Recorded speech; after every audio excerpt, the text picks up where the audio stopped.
Have you ever wondered why so many deeply empathetic people spend their younger years just completely emotionally exhausted? I mean, they're easily manipulated, they're constantly struggling to hold relationships together, and they're just bleeding their energy into people who take and take. It's a lifelong struggle, right? But then, something really strange happens. As they grow older, they slowly transform into the kind of people that others can no longer easily affect. So, what's actually happening inside them through all those painful years? Well, it's a slow, completely unseen process that's happening right beneath the surface.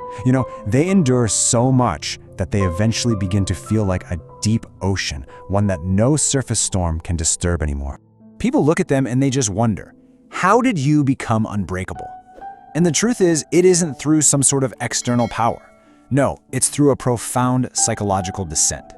The greatest power of an empathetic person never came from how deeply they feel. Actually, scratch that. It comes from everything they were forced to endure to finally become themselves.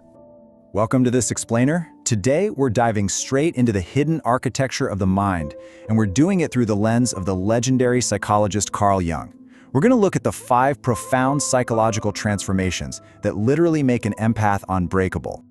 All right, let's get right into stage 1. The burden of the mask, dropping the need to please. When empaths are young, they constantly shrink themselves, right? They live almost like water, just changing shape to fit into whoever else's container they happen to be in. Jung called this social mask the persona. And for empaths, this mask rarely looks like power. It usually takes the form of the pleasant person. In modern psychology, this is totally tied to the fawning response. They learn to survive unstable environments by just becoming agreeable to avoid rejection. But here's the trap. They stop living by their own emotions and basically exist only through other people's reactions. Think about classical architecture for a second. It's like a vaulted ceiling. You need those temporary support columns underneath until the central structure is strong enough to stand entirely on its own, right? Young empaths need that outside validation as their temporary columns. But as they age, they realize, wait, I'm sacrificing my true self here. So what do? They build an inner structure. They drop the supports. They stop needing that universal approval. And honestly, that makes them incredibly difficult to control. Jung said, the privilege of a lifetime is to become who you truly are. Think about how powerful that is. Before someone can actually become themselves, they have to pass through this really painful realization that they've spent way too many years living as the version that just made everyone else comfortable. Moving right along to stage 2, piercing the illusion, seeing the hidden shadow. So what happens when the empath finally stops looking at the world through pure expectation? Well, a young empath sees people through hope. If someone speaks beautifully, they just assume the feeling is sincere. But a mature empath? No way. They see people through their essence. They read the gap between beautiful words and hidden motives. They pick up on those tiny repeating details, like the way someone treats a service worker, or that subtle little flicker of envy in their eyes. And this brings us to one of Jung's absolutely crucial concepts, the shadow. Every single person carries this psychological darkness. We're talking hidden desires, insecurities, raw ambition, the whole shebang. And the wild thing is, the harder people try to hide this darkness, the more unconsciously it just leaks out. Mature empaths, they see the leak, they see the shadow. Let me share a quick, kinda tragic, but really eye-opening example with you. A man named Henry took 10 whole years to realize his closest friend wasn't actually happy for him. Every time Henry failed, boom, his friend was right there, offering deep comfort. But the moment Henry succeeded, the friend got cold, maybe mocked him a little bit.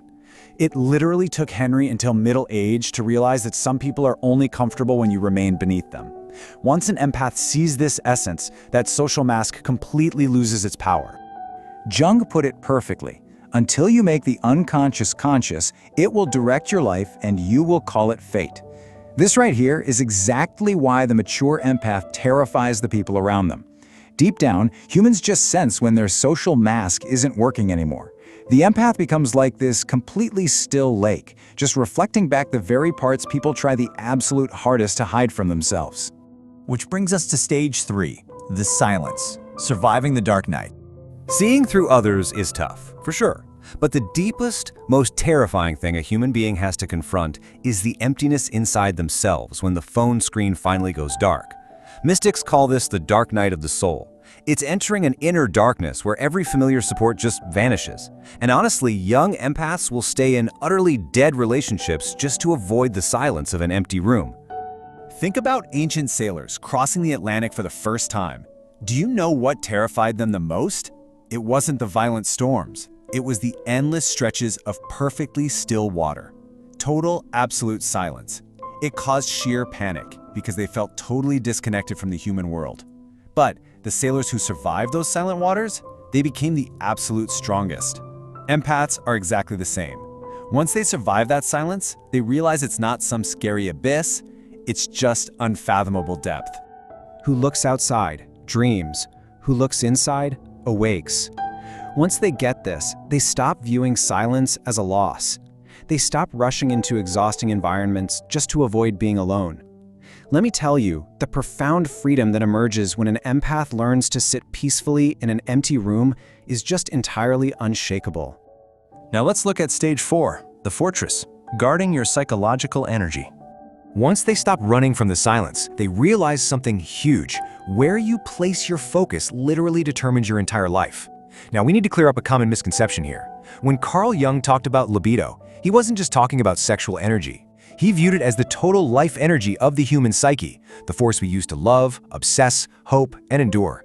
Young empaths endlessly bleed this vital life force out to chaotic people. It's like leaving the doors of your house wide open in the dead of winter and then wondering why you're always freezing. Think of ancient Roman military strategy. An empire doesn't just collapse from outside attacks. It collapses because it spreads its armies across way too many battlefronts at once. Young empaths do exactly this. They fight every emotional battle around them, they care about too many problems, and let far too much chaos into their inner space. And guys, that is a guaranteed recipe for total collapse. Jung tells us, where your fear is, there is your task. This is a massive call to action. The unbreakable empath becomes highly selective. They realize that attention itself is a form of power, and they flat out refuse to get pulled into endless emotional games. They act like a mature river now, no longer crashing wildly against every single rock like some shallow stream, but moving deep, silent, and incredibly powerful. And finally, that brings us to our last step, stage 5, the unified whole, becoming yourself. Because listen, the greatest tragedy of human life isn't suffering. The real tragedy is living a fragmented life that never truly belonged to you in the first place. Jung called the ultimate transformation out of this individuation. Most people have completely psychologically divided, right? One part longs for freedom, the other is terrified of disconnection, but mature empaths slowly move away from this fragmentation. Through decades of really hard losses, the opposing forces within them finally, beautifully begin to merge. Let me tell you about Liam. For years, Liam chased this highly successful image, but he felt this strange, growing emptiness inside. Even though everything looked totally perfect on the outside, he realized he was living a deeply divided life.